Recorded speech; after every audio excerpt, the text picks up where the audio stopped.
operator ចឹង relational operator ក្នុង C++ វាគឺជា operator ប្រើសម្រាប់ compare នៅ value 2តម្លៃ2 អូខេដូចនៅខាងក្រោមនេះចឹងយើង compare ប្រៀបធៀបតម្លៃ2ហើយតែប៉ុន្តែវាមិនមែនប្រៀបធៀបបានតែ2អាចធ្វើបានវិធីច្រើនផ្សេងទៀតណាហើយពួកវាតែងតែផ្ដល់នៅលទ្ធផលឲ្យយើងវិញគឺ true និង false ន័យថាលទ្ធផលនៃការប្រៀបធៀបហ្នឹងគឺមាន2មានពិតឬក៏មិនពិត true ឬក៏ false ហើយបើសិនវាពិតលេខ1បើសិនវាមិនពិតវាចេញលេខ0ណាអូខេអាហ្នឹងគឺជាrelational operator នៅក្នុង C++អញ្ចឹងយើងមកមើលនៅខាងក្រោមនេះគឺខ្ញុំបានដាក់វាមកឲ្យមាន operator ហ្នឹងមានគេខ្លះមានស្មើ2ដងមិនស្មើធំជាងតូចជាងធំជាងឬស្មើតូចជាងឬស្មើណាហើយនេះគឺឈ្មោះរបស់វាជាអង់គ្លេសណាអូខេមាន equal to not equal to greater than less than greater than or equal to less than or equal to អូខេហើយនេះគឺជានិមិត្តសញ្ញាឧទាហរណ៍វាយើងប្រើប្រាស់វាហើយនេះគឺខាងនេះគឺជាលទ្ធផលអូខេនឹងជា example អញ្ចឹងខ្ញុំមក demo code ឲ្យគ្នាយើងមើលអញ្ចឹងខ្ញុំលើកឧទាហរណ៍ដូចនៅខាងលើនេះមាន A1 ស្មើ10ហើយ B ស្មើឲ្យ20អញ្ចឹងទៅហើយខ្ញុំបញ្ចេញមើលថាអញ្ចឹងដំបូងឡើយគឺស្មើ2ដងអញ្ចឹងអាស្មើ2ដងនឹងប្រើសម្រាប់ធ្វើគេខ្ញុំដាក់ A ស្មើ2ដងឲ្យ B A ស្មើ2ដងឲ្យ B ហ្នឹងគឺសម្រាប់ compare នៅតម្លៃថាតម្លៃ2ហ្នឹងគឺវាស្មើគ្នាឬអត់ណាបើវាស្មើគ្នាគឺវានឹងចេញមក true អូខេអញ្ចឹងយើង run code នឹងមើលអូសេរីគ្នាកន្លែងនេះ complete ប្រើវងកញ្ចក់ផងព្រោះអីយើងអាចប្រើ combine វាទៅអញ្ចឹងបានណាយើងប្រើវងកញ្ចក់ក្តោបឲ្យវាដំណើរការក្នុងនេះមុនសិនអូខេអញ្ចឹងយើង run មើលយើងនឹងឃើញថាចេញមកលេខ0អូខេចេញមកលេខ0ហេតុអីបានលេខ0ដោយសារតែ10វាមិនស្មើជាមួយនឹង20ទេអានេះខ្ញុំដាក់10 20អញ្ចឹង10ស្មើមួយនឹង20អត់ទេអញ្ចឹងគឺវាចេញលេខ0អូខេអញ្ចឹងខ្ញុំបញ្ចេញទៀតមកចុះមិនបានវាធ្វើម៉េចបានយើងដឹងថាវាចេញមកលេខ1អញ្ចឹងយើងអាចដាក់មកដាក់ថា10 compare 190ចុះអូខេខ្ញុំប៉ះដៃវិញដាក់190ចុះអូខេបើយើងដាក់190ស្មើឲ្យ190បែបនេះ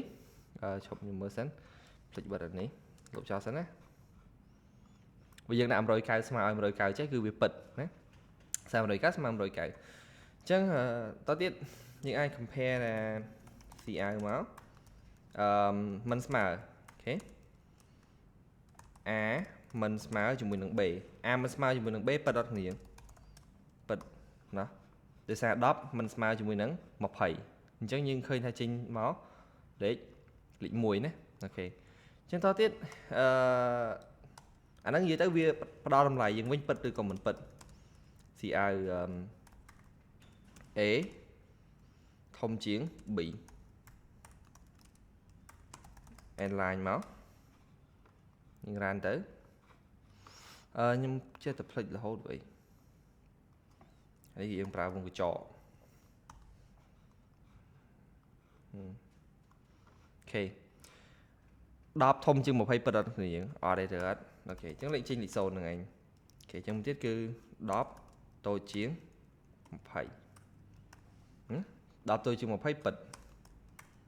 មាន inline ទៅចឹងយើងចាំមើលលទ្ធផលខាងក្រោមគេគឺពិត true ណាអីគេទៀតតូចជាងហើយគេមួយទៀតខ្ញុំដាក់ថា A ធំជាងឬស្មើធំជាងឬក៏ស្មើធំជាងឬក៏ស្មើមានន័យថា A នេះវាអាចនឹងធំជាងឬក៏វាស្មើជាមួយនឹង B បើសិនបើវាធំជាងឬស្មើជាមួយនឹង B true អូខេចេញមកប្រហែល0ទៅអត់ហេតុអីដោយសារតែ A គឺ10វាមិនធំជាង20ទេហើយវាក៏មិនស្មើជាមួយនឹង20ដែរអូខេអញ្ចឹងបានកន្លែងហ្នឹងវាចេញមកលេខ0ហ្នឹងដោយសារ0ហ្នឹង false ណាអូខេ CI ទៀតមក A តូចជាងឬស្មើជាមួយនឹង B អញ្ចឹងកន្លែងនេះគឺចេញជាគេ true ព្រោះអី A ម៉ាន10 20 10តូចជាងឬស្មើជាមួយនឹង20ពិតអត់ពិតឬមានន័យថាវាតូចជាងក៏បានវាស្មើក៏បានតូចជាងស្មើនេះធំជាងក៏បានឬក៏វាស្មើក៏បានដែរអូខេប៉ុន្តែបើកន្លែងនេះចេញជាគេគឺ0ហើយដោយសារតែ10វាមិនតូចជាង sorry 10វាមិនធំជាង20ហើយក៏វាមិនស្មើ20ដែរប៉ុន្តែកន្លែងនេះ10 a ស្មើ10ហ្នឹងគឺវាតូចជាង20តែវាអត់ស្មើជាមួយនឹង20ទេកន្លែងហ្នឹងក៏យើងយកថាវាត្រូវដែរព្រោះអីអានេះតូចជាងឬស្មើតូចជាងក៏បានស្មើក៏បាន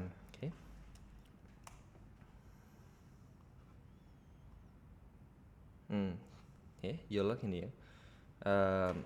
ហ្នឹងមកនេះផ្សារមើលណា A ហើយជាមួយនឹង B អូខេចឹងយើងអាច